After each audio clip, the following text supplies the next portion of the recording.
Hi guys, so when we go out onto country walks with our dogs,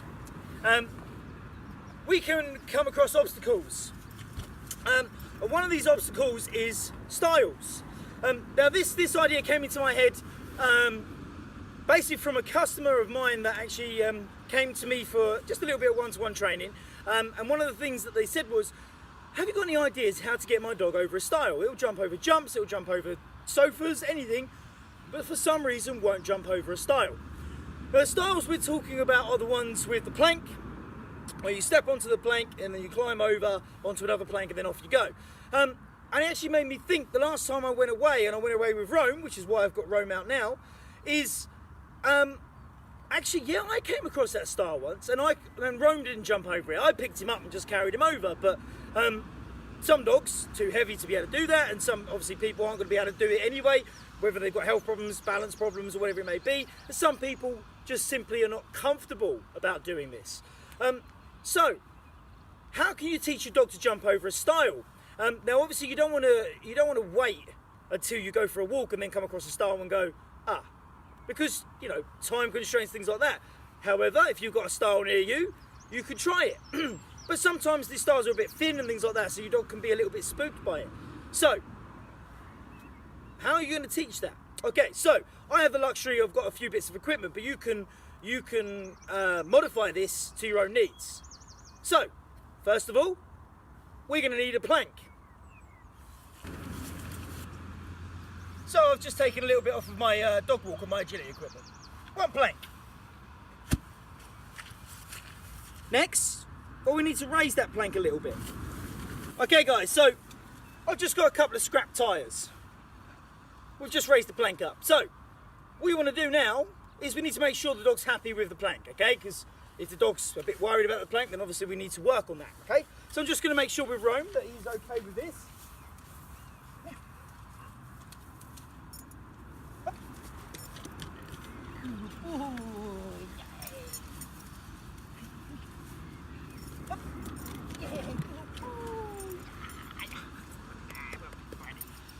Okay, so Rome's happy with it. Now we need a jump.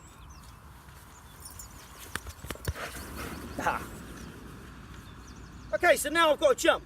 Okay, it's very, very low, so it's not actually a jump because again, we need to teach the dog this first. Now with this, the plank is quite short because obviously a stile is very, very short. So sometimes it's about being able to teach your dog to jump over. Now, the importance before we go any further is that you take your time, you make it slow, your dog is fit and healthy and not fat, your dog has no injuries, and you have control. If your dog flies over this at 100 miles an hour, you're then going to risk injury if you try to apply this to a stile because this is a lot longer than what a stile is. Now, with this, I'm trying to get my dog to concentrate, walking on the plank, jumping over something, and then landing on the planks. It's all about balance. But with a stile, the plank is a lot thinner. So you want to be able to teach your dog to be able to jump a little bit further and land on the ground rather than the stile itself. But for purposes of this video, we're going to do plank to plank. Okay, guys? So, let's get Rome. Rome. Okay, so, steady. I will touch Rome in order to slow him down because I want him to focus. Okay, so I'll just hold his collar slightly. Up, up, up. Good boy. So you notice the difference in Rome's body language then. He's a little bit more, I need to focus, there's something there. Okay, let's do that again. Yeah. Now come here, silly boy. Up, up. Yeah.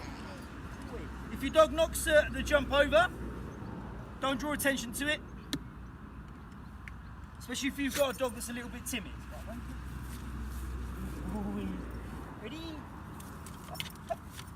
Yeah, good boy. Okay, so Rome's quite happy with that. So now we need to raise it. Now Rome's gonna have to step over a little bit more now.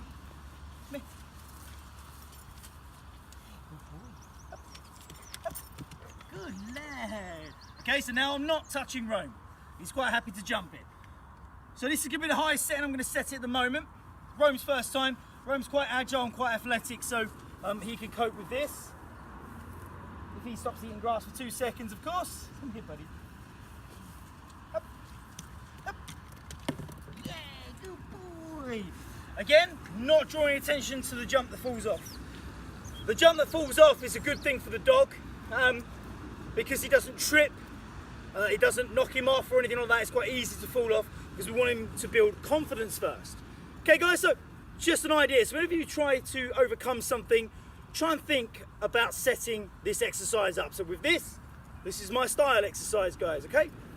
Feel free to try that. As I said, I've got a plank, a couple of old tyres. You can get obviously a plank quite easily, the tyres quite easily, and the jump, again, they're only a few quid, but you can make them. It's not hard, you're 2 poles and 1 pole across. It's nice and easy, as long as you make sure the jump itself can fall off easily. Okay guys, have a good one.